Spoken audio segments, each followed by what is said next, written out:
definisi tadi itu proses penciptaan Nabi Adam kan tanah. Tetapi dijelaskan oleh Al-Quran itu tanah itu dijelaskan dengan beberapa kalimat, kadang tin, turab, sol-sol, hama masnun. Jadi yang pertama itu fasenya itu fase turab. Seperti di ayat inna mathala Isa indallah kamathali Adam khalaqahu min turab. Nah, turab itu adalah partikel tanah yang belum kecampur apa-apa. Itu turab. Makanya kalau tayamum, kalau kita tayamum disuruhnya pakai tanah tapi yang turab. Di dalam kitab-kitab itu yang pakai turab. Turab itu apa? Dijelaskan oleh para ulama turab itu adalah tanah yang lahu hubar, yang kalau ditepuk itu bisa terbang. Itu artinya belum kecampur apa-apa. Karena kalau sudah kecampur tanah, ditepuk terbang nggak? Ya lengket kan. Makanya turab itu adalah partikel tanah. Itu yang pertama. Jadi partikel tanah. Nah, setelah partikel tanah baru proses selanjutnya jadi dari tin. Nah, tin itu tanah yang sudah dicampur air, itu tin. Nah, seperti di ayat alladzi ahsana kulla syai'in khalaqahu wa bada'a khalqal insana min tin. Manusia itu diciptakan dari tin. Tin itu bedanya apa dengan turab? Kalau turab itu tanah yang belum kecampur apa-apa. Kalau tin tanah yang sudah dicampur air. Loh, kenapa harus dicampur air? Karena air itulah sumber kehidupan. Makanya kata ayat Al-Quran, wa ja'alna minal ma'i kulla syai'in hayy. Kami jadikan dari air itu segala sesuatu yang hidup. Jadi kalau mau hidup syaratnya harus ada air. Jadi kalau di filsafat itu kan ada nama filosof namanya Thales, ya. Thales itu berpendapat semua asal alam semesta itu dari air. Tapi Thales keterlaluan, manusia kalau udah dikubur jadi air lagi katanya, wis. Keterlaluannya di situ, keterlaluannya. Tapi sebenarnya benar kalau manusia itu asalnya dari air. Alam semesta ini semuanya dari air. Nah, kenapa harus ada air ya? Karena air itu adalah unsur kehidupan. Nah, setelah fase apa tadi? Pertama turab. Setelah turab Nabi Adam itu jadi tin. Nah, setelah tin fase yang selanjutnya hamaim masnun. Hamaim masnun. Nah, hamaim masnun itu apa? Hamaim masnun itu tanah yang lembek. Kalau kena air kan jadi lembek kan? Nah, itu hamaim masnun, tanah yang lembek. Nah, yang lembek, tanah liat lah kalau kita sekarang.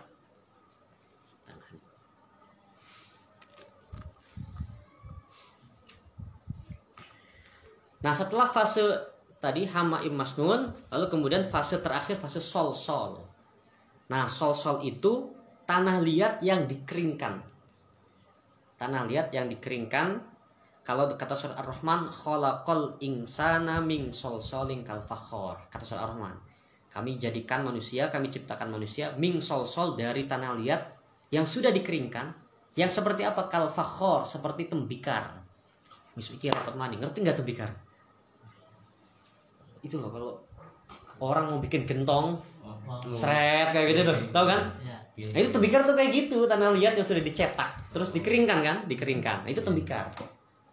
Nah, jadi itu proses penciptaan Nabi Adam seperti itu. Dari tanah yang biasa, dikasih air, dibiarkan menjadi tanah liat, dicetak. Dicetak oleh Gusti Allah lah. Ya kita nggak usah membayangkan nyetaknya kayak gimana, nggak usah membayangkan. Batu bata berarti.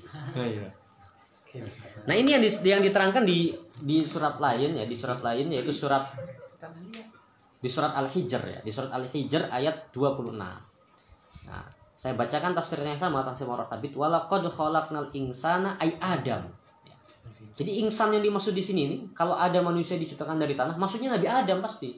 Karena kalau kita semua sudah dari air mani, ya. Makanya di sini walaqad khalaqnal insana ay Adam. Yang dimaksud insan di sini adalah Nabi Adam. Kami ciptakan Nabi Adam min sol-sol. Sol-sol ini proses terakhir kan. Nah, sol-sol ini sebelumnya apa? Sebelum sol-sol hamaim masnun min hama. Nah, hamaim masnun itu apa? Aikainin mintinin mutaghayyirin aswad bituli mujawaratil ma. Jadi hamaim itu yang proses ketiga itu adalah tanah yang sudah hitam yang bisa berubah-ubah lembek bituli mujawaratil ma karena saking lamanya terkena air.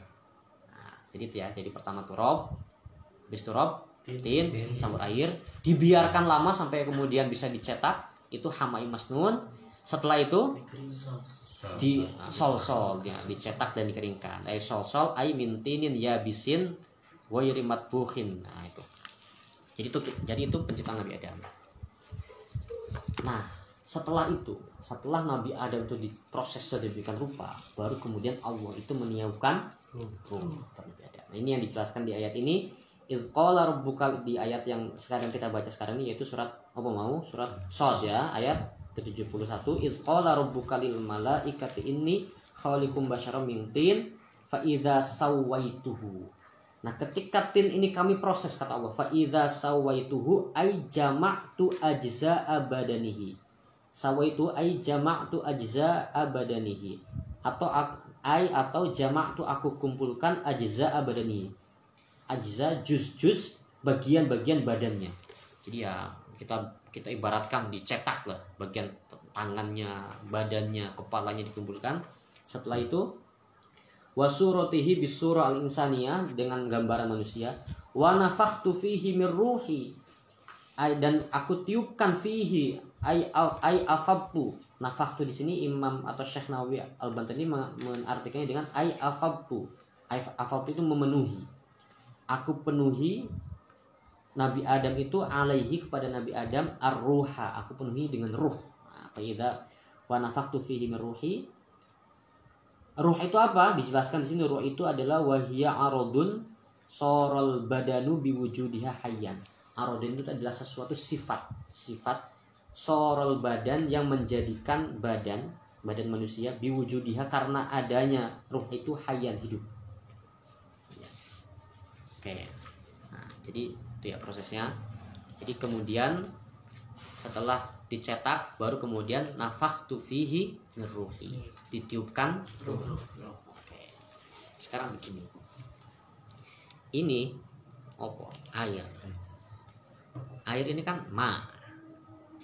Kalau airku, airnya saya, bahasa Arab ditambah biasanya ya, milkiyah. Ma'i, itu kan ya? Ismun, nama. Kalau namaku ismi. Apa mana? Mantanun. Kalau mantanku mantan. Oke. Ruhun, itu ruh. Ketika Allah mengatakan sini fa idza nafakhtu fihi min ruhi, apa itu maksudnya? Hebatnya manusia di situ. Jadi kenapa malaikat disuruh sujud kepada Nabi Adam? Karena Nabi Adam, kita semua ini memiliki unsur yang luar biasa, yaitu unsur apa? Ruh. Dan ruhnya bukan ruh sembarangan. Ruh dari mana? Ruh Gusti Allah. Udah, yang membuat manusia hebat tuh. Makanya kata Al-Quran, kata Allah ini, fa idza nafakhtu fi min ruhi. Ketika ini sudah saya cetak dan saya tiupkan ruhku, itu ruhku. Nanti itu akan kita bahas. Apa itu ruh ya? Apa itu ruh? Nanti pertemuan selanjutnya akan kita bahas. Kita sekarang berbicara penciptaan manusia dulu, penciptaan Nabi Adam bagaimana. Nah, sekarang Nabi Adam, ada yang tahu artinya Adam? Ya, Adam, Nabi Adam itu ada yang mengatakan bahasa Suryani. Tapi ada yang mengatakan bahasa Arab. Jadi Nabi Adam itu dari kata-kata udmah atau adimul ard. Kalau udmah itu artinya harmonis, salah satu artinya harmonis. Jadi kenapa disebut Nabi Adam? Ya karena memang salah satu ciri khas manusia itu ingin kehidupan yang harmonis. Dan juga disebut adimul ard. Adimul ard itu maksudnya hamparan tanah, wajhul ard. Ya karena memang Nabi Adam diciptakan dari tanah, itu Adam. Nah, ketika Nabi Adam ini hidup, diciptakan oleh Allah, ini cerita, ini kita artinya dulu ya, arti nama-nama. Karena di dalam tokohnya, di dalam pemeran kisah Nabi Adam ini kan banyak tokoh nih. Apa saja tokohnya? Nabi Adam, Siti Hawa. Habis itu, ya itu belum setelah ke dunia. Ini ketika penciptaannya. Sampai anak sama. Oh, iblis ya. Ada tokoh iblis kan? Ada tokoh apa ya? Protagonis, antagonis atau protagonis? Hah? Tokoh jatuh antagonis atau protagonis? Antagonis kan? Ada tokoh antagonisnya itu iblis. Ada tokoh protagonisnya yaitu Nabi Adam Siti Hawa. Ada tokoh pembantunya, malaikat. Malaikat ini yang netral lah.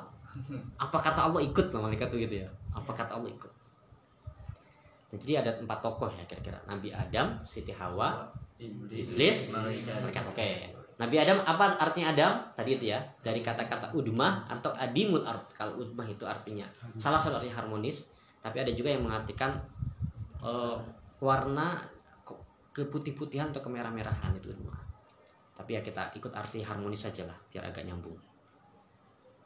Lalu bisa arti yang selanjutnya harmonis. Nah, Hawa, jadi ketika Nabi Adam ini pertama diciptakan, belum diciptakan Siti Hawa, Nabi Adam dulu. Nah, ini dalam bahasa redaksi Nabi Adam ini nggak tenang lah ya, karena memang manusia itu harus berdampingan, nggak tenang kalau sendirian itu sendirian itu nggak tenang. Akhirnya Gusti Allah menciptakan ketika Nabi Adam tertidur, tiba-tiba ketika bangun tidur Nabi Adam melihat ada sosok wanita. Nah, wanita itu Hawa, dan Siti Hawa itu diciptakan dari tulang rusuk min dil'in a'waj, ya, dari tulang rusuk yang bengkok. Nah, dalam apa jenenge Qasasul Anbiya, ya, Qasasul Anbiya karyanya Ibnu Katsir, itu ada satu riwayat. Jadi Nabi Adam itu ditanya oleh malaikat, itu siapa namanya? Kata Nabi Adam, Hawa. Apa maknanya Hawa? Kenapa Siti Hawa dinamakan Hawa? Qala walima kanas Hawa. Kenapa namanya Hawa? Dijawab oleh Nabi Adam, li'annaha khuliqat min syai'in hayy. Jadi Hawa itu dari kata-kata hayy, artinya hidup. Jadi kenapa dinamakan Siti Hawa? Karena Siti Hawa ini adalah wanita yang diciptakan dari sesuatu yang hidup. Apa? Tulang rusuk. Diciptakan dari sesuatu yang hidup, yaitu tulang rusuk. Pertanyaannya, tulang rusuk kanan apa tulang rusuk kiri? Kanan apa kiri? Oh, kok nyekel-nyekel kayak kamu kayak punya pasangan aja dipegang-pegang. Kayak punya pasangan aja bener. Tulang rusuk kanan apa kiri? Kanan. Hah? Oh, ini ya. Ini para ulama ini beda pendapat. Tapi pendapat yang paling bagus tulang rusuk sebelah kiri. Kenapa? Karena tulang rusuk sebelah kiri itu yang dekat dengan jantung. Dekat dengan jantung. Jadi karena tulang rusuk sebelah kiri ini dekat dengan jantung, makanya karakter wanita ini deg-degan. Jadi karakter wanita itu ingin kelembutan. Ya kan dekat dengan jantung. Mana loh ya?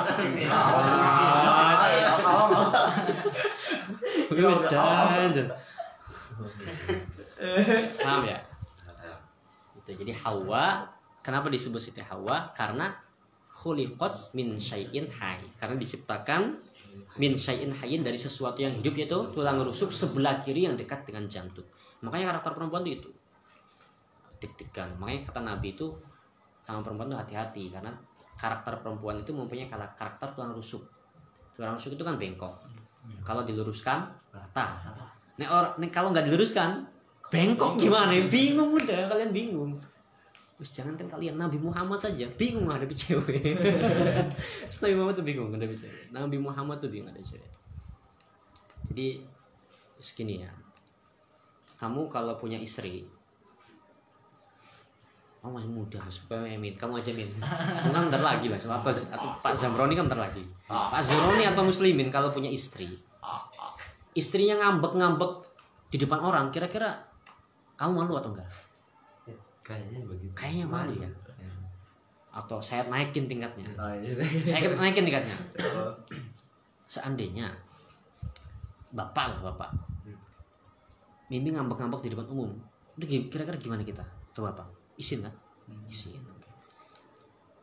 Tapi Nabi Muhammad itu pernah dimarahin istri di depan umum.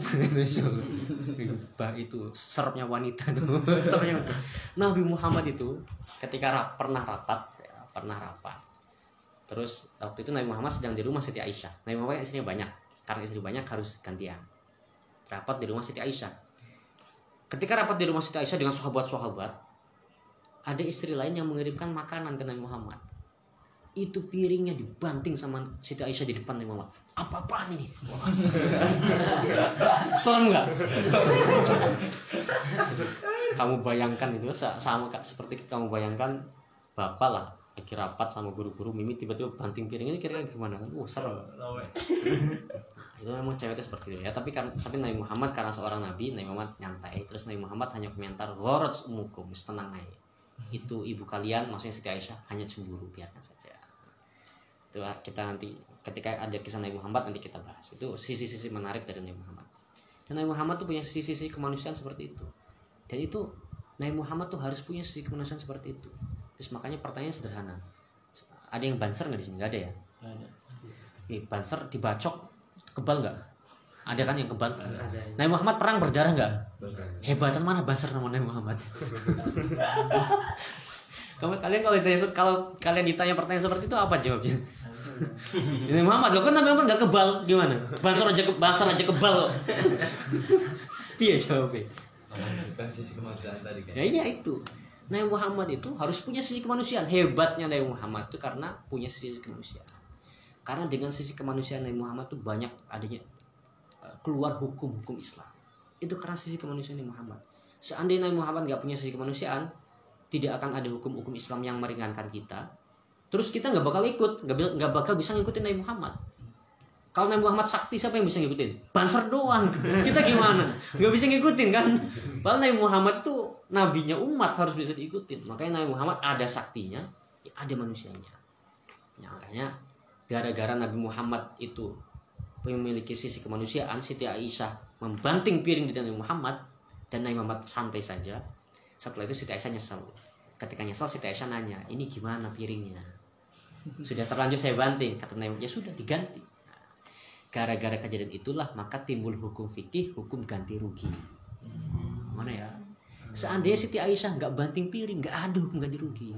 Seandainya Siti Aisyah nggak banting piring, kamu HP-nya dirusak sama dia, nggak bisa ganti rugi. Iya, karena nggak ada pijakan hukumnya. Tapi barokahnya Nabi Muhammad punya sisi kemanusiaan, mau saja dibanting piring di depannya, maka timbullah hukum fikih, hukum ganti rugi. Siapa yang untung? Kita semua yang untung. Kalau HP saya dirusak sama kamu, saya bisa ganti rugi. Makanya dalam fikih itu disebut doman, hukum doman, hukum ganti rugi, atau hukum ketika itlaf, ketika ada perusakan. Nah, itu ya.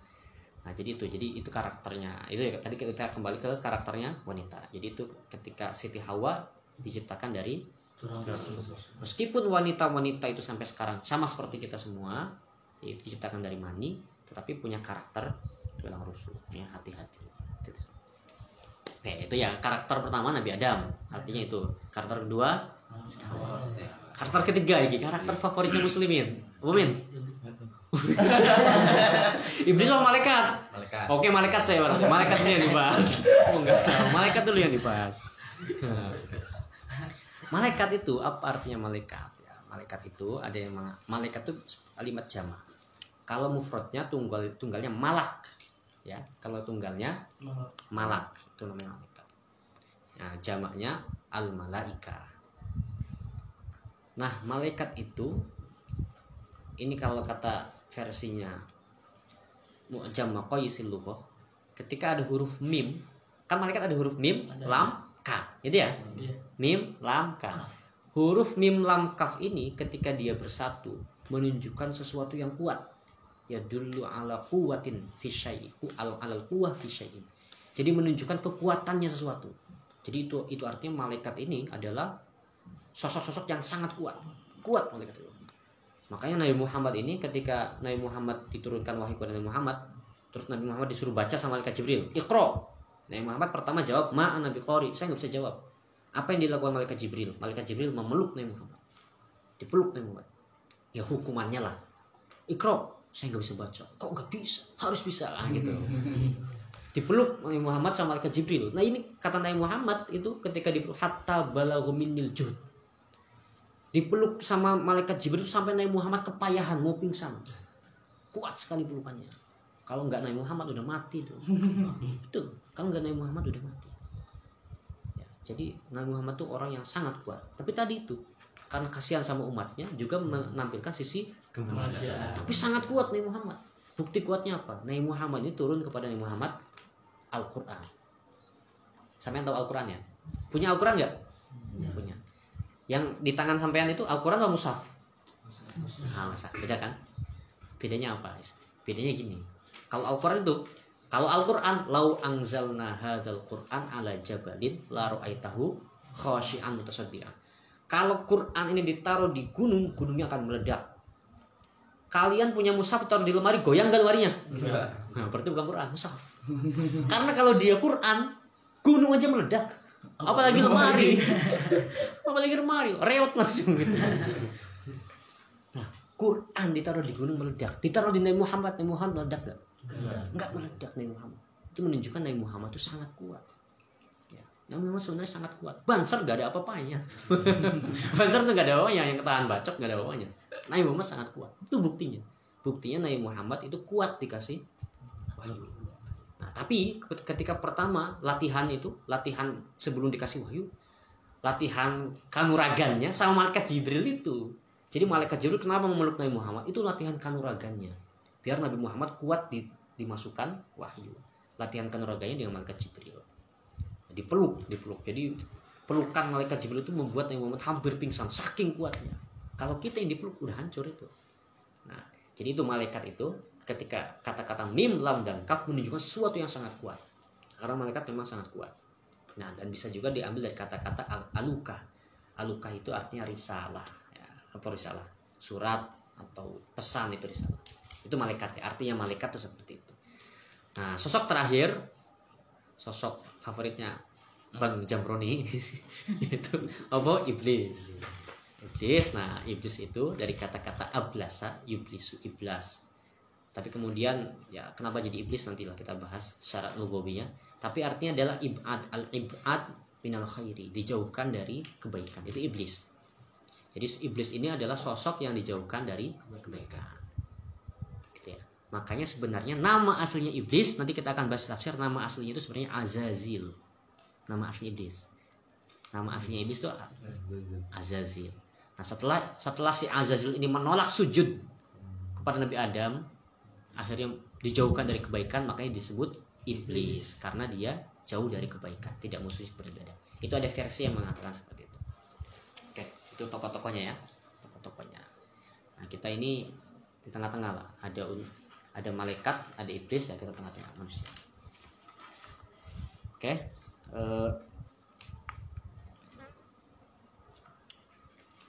tadi itu proses penciptaan Nabi Adam. Jadi jangan kebalik ya, jangan kebalik. Proses manusia itu ada 2 model, ada 3 malah ya. Ada yang proses penciptaannya seperti Nabi Adam, dan Nabi Isa juga salah satunya langsung dari tanah yang dititipkan kepada Siti Maryam. Ada proses yang seperti Siti Hawa yang diciptakannya dari nah, ada proses seperti kita semua. Nah, kita semua itu diciptakan dari air mani dengan melalui beberapa tahap ya, beberapa tahap. Makanya ketika Allah menggambarkan penciptaan kita, fa inna khalaqnakum min turabin tsumma min nutfatin tsumma min alaqatin sebagainya. Jadi kita ini Allah tetap menggambarkan kita itu dari turab, min turabin tsumma min nutfatin. Ya, benar tadi. Jadi kita itu memakan jadi gini, semua makanan dari tanah semua. Semua makanan dari tanah. Kalian sebutin apa makanan yang enggak dari tanah? Ada enggak? Jangan dulu enggak ada, seperti dulu. Oke, ikan. Oke, nanti kita bahas. Ikan. Ikan kita bahas ikan. Oke, ikan kita bahas. Sekarang dari mulai sayur-sayuran dan karbohidrat ya. Padi dari apa? Dari tanah. Oke, dari tanah. Kalau kita makan daging dari tanah enggak? Enggak, dari tanah. Gimana dari tanahnya? Ya kan sapi makannya rumput. Sapi makannya rumput dari tanah. Oh, ikan dijawabnya. Dari tanah. Rumput laut atau dari bahan-bahan kayak opo lah. Ujung-ujungnya dari tanah juga. Ora terima. Oh enggak, pokoknya saya bisa hidup tanpa makan. Oke, air laut di mana? Di tanah tetap. Orang mungkin ngambang nih angkasa. Ikan ini mau kemana? Tetap butuh tanah. Ya, jadi segala sesuatu ini ada ekstrak tanahnya. Kalian juga ada ekstrak tanahnya. Salah satu bukti kalian ada ekstrak tanahnya apa? Berdaki, buat tanah kamu doang. Buat tanah aku ngajak-ngajak. Buat tanah tuh artinya mau mati, buatan. Jangan ngajak-ngajak kalau itu. Gak ada yang mau, enak aja. Nah, jadi kalau proses kita secara umum, kita ini dari mani. Makanya kata hadis itu, inna ahadakum yujma'u khalquhu fi batni ummihi arba'ina lailan nutfatan tsumma yakunu 'alaqatan mithla dzalik tsumma yakunu mudghatan mithla dzalik tsumma yursalu ilaihil malak fayanfukhu. Nah, jadi kalau kita prosesnya itu seperti yang diterangkan di hadis itu, 40 hari pertama di perut itu nutfah, air mani. 40 hari berikutnya alaqah. Alaq itu zigot. 40 hari berikutnya mudghah, segumpal tak daging. Alaqah segumpal darah. Tapi kalau alaqah, jadi gini, tafsir itu harus kita perbarui maknanya. Quran hadis itu nggak mungkin salah. Yang bisa salah itu penafsiran kita kepada Quran dan hadis. Contohnya begini, di Al-Quran ada kata-kata Allahu ya'lamu ma tahmilu kulla unsa. Allah itu mengetahui sesuatu yang dikandung oleh perempuan ketika mengandung. Tafsir-tafsir dulu menafsirkannya Allah mengetahui apakah janinnya laki-laki atau perempuan. Gitu. Sekarang yang bisa mengetahui janinnya laki-laki perempuan apa hanya Allah atau dokter? Dokter udah tahu. Dokter juga udah tahu. Makanya yang salah itu bukan ayatnya tapi tafsiran terhadap ayatnya. Makanya ayat itu penafsir ahli tafsir zaman sekarang itu artinya Allah mengetahui yang di dalam kandungan, baik jenis kelaminnya, kapan meninggalnya, bagaimana rizkinya, siapa namanya. Dan itu yang tidak diketahui oleh dokter. Nah, ini. Nah, sekarang kalau yang tafsiran atau arti-arti yang lama dari segumpal dari air mani kemudian menjadi segumpal darah. Itu arti itu harus kita perbaiki. Karena kalau diartikan segumpal darah, semua ahli biologi sepakat nggak ada proses segumpal darah, itu nggak ada. Ya, nggak ada proses segumpal darah. Yang ada itu zigot, jadi zigot, sesuatu yang menempel di dinding rahim. Makanya hadis dan Quran menggunakan bahasa alaqah. Alaqah itu adalah sesuatu yang menempel. Tapi karena orang zaman dulu nggak paham itu apa yang menempel, makanya ditafsirkan segumpal darah. Nah, kita sekarang karena sudah canggih menafsirkannya dengan zigot gitu ya. Makanya proses pertama itu 40 hari nutfah air mani. Setelah 40 hari kedua zigot, 40 hari ketiga segumpal daging. Setelah melalui tahap 40 hari 3 kali, berarti 40 kali 3 berapa? Berapa? Masa 20 sing cepet. Matematikanya rendah kok caron angel sugihe iki. Kalah karo Cina. 40 berarti setelah 120 hari baru yursalu ilaihil malak fayamfahu fi ruh. Baru kemudian diutus malaikat untuk meniupkan ruh. Ini kita. Kalau Nabi Adam enggak kayak gitu. Kalau Nabi Adam tadi itu ya. Setelah melalui proses terakhir yaitu sol baru setelah itu faida sawa itu wa nafakhtu fi ruh. Kalau kita setelah melalui proses 120 hari ditiupkan ruh. Nah, satu bulan ada berapa hari? 120 dibagi 30 berapa? 4 bulan. Berarti berapa bulan janin ditiupkan ruh? 4 bulan. 4 bulan. Makanya kita dianjurkan doa 4 bulan kalau ada yang hamil. Nah, apa landasannya? Apa dalilnya? Doa 4 bulan itu landasannya.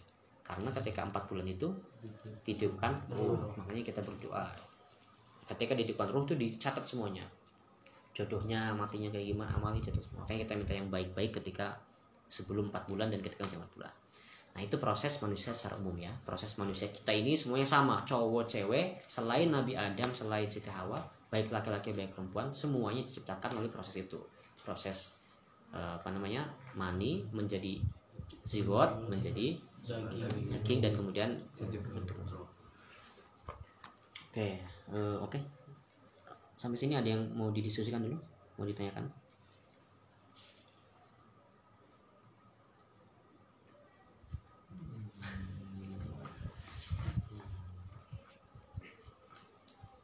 Kalau nggak ada saya baca dikit lagi. Kalau nggak ada Lanjut, guys. ya. Ya, jadi itu tadi kita sudah bahas tokoh-tokoh di dalam kisah awal Nabi Adam. Nanti ada tokoh selanjutnya Qabil, Habil dan sebagainya. Tapi ini tokoh pertama itu ada Nabi Adam, Siti Hawa, Iblis dan juga malaikat. Nah, dan tadi penciptaannya Nabi Adam bagaimana? Nah, penciptaannya Siti Hawa bagaimana? Penciptaan keturunan Nabi Adam bagaimana? Jadi penciptaan keturunan Nabi Adam sudah tidak langsung dari tanah, langsung tidak. Tapi ekstrak tanah yang ada di dalam setiap manusia yang kemudian jadi air mani bertemu sel telur dan sebagainya. Lalu kemudian melalui beberapa tahap tadi. Nah, ini kita kembali ke Nabi Adam tadi. Nah, ketika Nabi Adam itu selesai diciptakan, lalu kemudian nafakhtu fihi min ruhi, dan ditiupkan ruhku. Nah, di sini Syekh Nawawi Al-Bantani menafsirkan ai afadtu alaihi ar-ruha. Aku penuhi alaihi kepada Nabi Adam, atas Nabi Adam ar-ruha, dipenuhi ruh. Jadi ditiupkan ruh, dipenuhi ruh.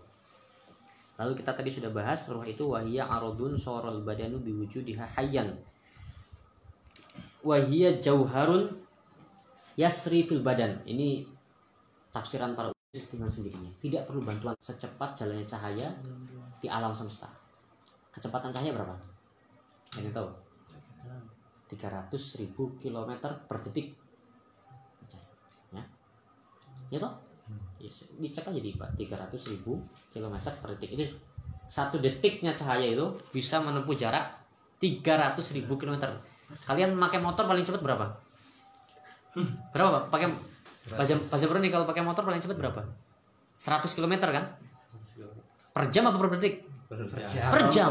Udah cepat banget ya? Itu udah cepat banget. Ini kecepatan cahaya itu bukan 100 km per jam, enggak. 300.000 km per detik. Mampus kowe. Nek nabrak iku wis ora mati maneh. Gimana cepatnya? Nah, itu. Cepat sekali. Nah, itu cara kerja roh di tubuh kita itu seperti itu. Cara kerja roh di tubuh kita mengelilingi badan, jalan di badan ini. Jadi aktifnya seperti itu. Jadi kalau motor itu kan yang mengaktifkan motor kan pakai apa? Bensin, bahan bakar itu. Apa mesin? Mesin itu kan cara kerjanya kan? Iya, goyang-goyang gitu. Itu kalau yang 2 tak, kalau 4 tak kan 2 ya. Ya. Cara kerja cepat sekali kan? Nah, cara kerja ruh di tubuh itu jauh lebih luar biasa dari itu. Sangat luar biasa. Kecepatan gerakan ruh di tubuh kita ini versinya Syekh Nawawi Al-Bantani itu saro ya wahiyya jauharun yasri fil badan, itu sesuatu yang eksis dengan sendirinya. Jauhar itu yasri fil badan, yang berjalan di tubuh kita. Saroya nabau fil fadl, seperti perjalanan cahaya, tapi seperti kecepatan cahaya. Nah, itu roh itu seperti itu. Nah, setelah Nabi Adam ditiupkan ruh, faqa'u lahu sajidin, ay usqutu lahu, para malaikat usqutu, tunduklah kepada Nabi Adam sajidin. Sajidinnya ini apa? Sajidinnya ini tahiyatan lahu. Apakah malaikat ketika sujud kepada Nabi Adam itu menyembah? Tidak menyembah. Tapi tahiyatan lahu wa takriman, sebagai bentuk penghormatan. Sebagai bentuk penghormatan. Fa khalaqahu insanan. Kenapa seperti itu? Fa khalaqahu insanan, karena Allah yang menciptakan langsung Nabi Adam. Menciptakan langsung Nabi Adam. Fa khalaqahu insanan fasawwahu faja'ala ruh fihi, dan Allah lah yang meniupkan ruhnya Allah kepada Nabi Adam. Ya. Jadi kenapa kita spesial? Karena kita mempunyai unsur ruh itu. Unsur ruh itu. Ini kata Syekh Adam Ibrahim. Nah, makhluk hidup yang lain nggak punya ruh, punyanya jiwa. Ini bedanya di situ. Punyanya jiwa, nafsun, ya. Makhluk hidup yang lain punyanya jiwa, yaitu nafsun, bukan ruh, bukan. Ya nyawa, tapi nyawanya ini dalam bentuk nafsun. Nyawa yang bentuknya ruh cuma manusia. Nyawa yang bentuknya ruh hanya dimiliki oleh manusia. Kenapa seperti itu? Karena ruh ini sesuatu yang sangat agung. Fa idza nafakhtu fi mir ruhi. Ruh itu langsung dari, jadi unsur ketuhanan ruh itu. Ini kalau ini nanti masuk ke teori wahdatul wujud, ini masuknya lewat sini semua. Ya, kalau ada teori wahdatul wujud, ini masuknya ini lewat jalan ini. Kenapa? Karena manusia itu punya unsur ruh. Ya, unsur ruh. Makanya kenapa begini, rahasianya kenapa kita harus menghormati manusia yang lain. Harus menghormati siapa manusianya. Karena manusia itu punya unsur ruh itu. Manusia walaqad karramna bani Adam, itu karena itu. Makanya semua ulama terutama ulama Syafi'iyah sepakat manusia ini karena punya unsur ruh, ketika meninggal tidak najis. Bedanya dengan hewan lain. Kalau hewan lain meninggal najis. Kenapa ya? Karena nggak punya ruh. Mereka hanya punya nyawa saja. Nyawa dalam bentuk nafsu. Oke. Kita berhenti sampai sini dulu ya. Di sini insyaallah kita lanjut malam istighfar. Wis ngajinya ngaji ini aja loh. Gak usah yang berat-berat ya ngajinya. Ini berat nggak? Nggak berat kan? Ya, uridu ilal islah. Ada yang mau nanya? Ada yang mau nanya nggak? Sampean Ilham, Jula dibayar. Saya Gus siap. Oh iya, Saya nanya Gus. Ini yang masih menjadi pikiran saya. Tadi saya menjelaskan soal masalah syariat yang pertama dilakukan oleh Nabi Adam. Yang pertama diturunkan oleh Allah yaitu nikah. Ya. Tapi kenapa syarat menjadi wong Islam itu tidak, nikah itu tidak menjadi salah satu syarat atau syarat rukun Islam atau rukun iman nih Gus? Itu yang menjadi nggak jadi kalau syariat. Kenapa? Karena syariat pertama. Tapi kenapa kok tidak jadi rukun iman atau rukun Islam? Kenapa gitu? Gini ya. Jadi kan ada iman, ada rukun iman. Ada iman, ada rukun iman. Apa artinya rukun? Rukun ini fondasi utama. Rukun ini fondasi utama. Jadi iman itu sangat luas, tapi fondasi utamanya 6. Fondasi utamanya 6. 6 ini kalau dikerucutkan cuma 3 fondasi utamanya. Ini kata Imam Ghazali. 6 ini kalau dikerucutkan lagi cuma 3. Iman kepada Allah, kepada Nabi, kepada hari akhir. Udah. Jadi kepada malaikat itu ya iman juga, tapi kalau dikerucutkan itu semuanya cuma 3. Nah, rukun Islam itu luas. Rukunnya yang utamanya adalah 5 itu. Mulai syahadat, sholat, dan sebagainya. Nah, nikah adalah syariat Islam, tetapi bukan syariat pertama, tapi bukan syariat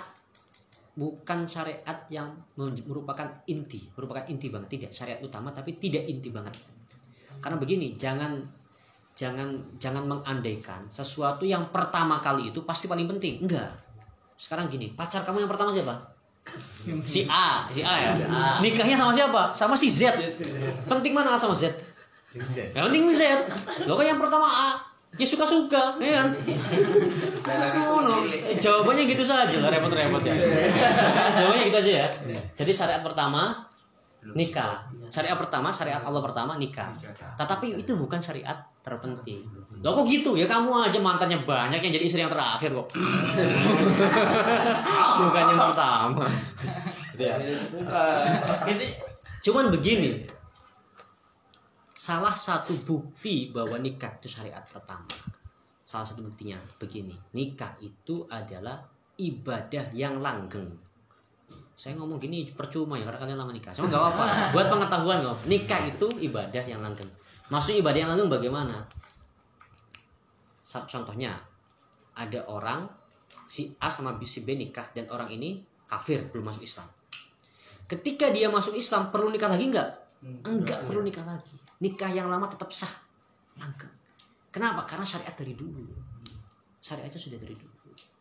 Paham ya? Makanya Nabi Muhammad itu punya salah satu menantunya Nabi Muhammad di dalam beberapa sejarah itu ada yang belum masuk Islam ketika hijrah.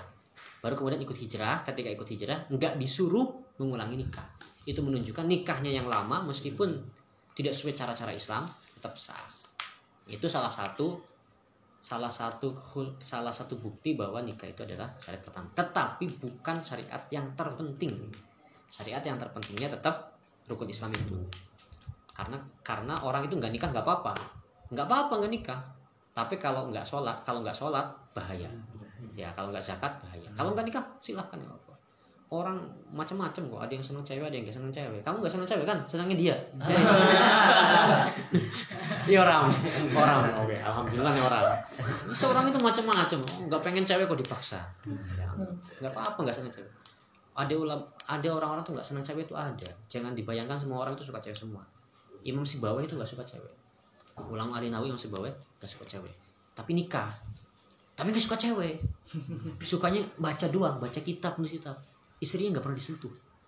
Akhirnya istrinya ngamuk, kitab dibakar. Istrinya ngamuk, kitab dibakar. Cewek bahayaan. Karena tadi itu cewek sudah kita bahas. Ya sudah kita bahas ya. Kenapa Siti Hawa disebut Hawa? Karena tadi kita sudah bahas. kitabnya dibakar dengan harapan setelah kitabnya tidak ada mau dengan istrinya. Ternyata yang masih bawa kitabnya dibakar, istrinya diceraikan. Iya, jadi emang gak suka cewek, gimana lagi? Ya, jadi tadi itu nikah itu syariat pertama tapi bukan rukun, bukan yang terpenting. Gimana ada lagi? Nah, kalau tadi itu pertanyaannya, kenapa kok yang pertama nggak yang terpenting? Ya saya jawabnya tadi aja, gampang jawab. Kamu aja pacar pertama nggak jadi istri aja. Pacar yang pertama nggak jadi istri, jadi istri itu yang terakhir itu, yang penting. Kayak demikian. In uridu ilal islah wa ma taufiqi illa billah wallahu muwaffiq ila aqwamit thoriq. Wassalamualaikum warahmatullahi wabarakatuh.